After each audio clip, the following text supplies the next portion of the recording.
Es una librería con alma de biblioteca, es una cantina y una editorial.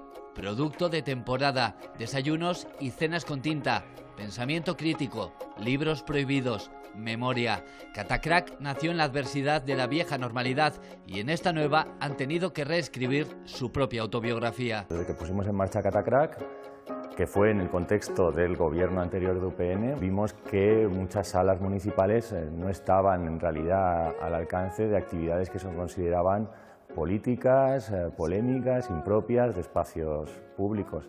Y uno de los propósitos iniciales de Catacrac fue precisamente poner una sala de un aforo de 100 y pico personas a disposición de colectivos que la pudieran necesitar sin pasar por filtros, sin cumplir aburridos trámites burocráticos, porque asumimos como cooperativa que el motor económico de Catacrac tiene que ser suficiente como para darle espacio, permitir que sucedan cosas que no son rentables. El coronavirus supone una puesta en entredicho de todo eso, una amenaza seria. Van a pasar muchas cosas a las que todavía les estamos tomando la medida. Son 2 meses de cierre más un año muy raro.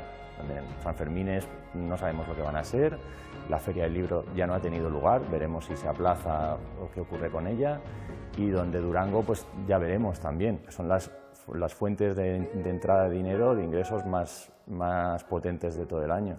Entonces, en un año así de raro en lo económico, Catacrac podrá sobrevivir, podrá salir reforzada de eso, apoyándonos en lo que siempre nos ha dado sentido y siempre nos ha dado fuerza, que es la gente que nos rodea, la gente que cree en el proyecto y apuesta por él. La pandemia, sus efectos, les ha llegado también en el peor momento del año, aunque aquí conocen muy bien todas las vidas posibles que habitan los libros y que casi siempre nos marcan el camino. También lo hemos mirado desde una perspectiva de que no solo quedarnos en lo malo y en la crisis, sino que nos también está dando muchas oportunidades para realmente garantizar cierta continuidad en un ámbito un poco saludable, ¿no? Pues si la dependencia como financiera esa de lo que te puede ofrecer cualquier crédito bancario, ¿no? Es también dejando un poco al lado, y que sea el apoyo ese social, pues tiene su mérito y su valor.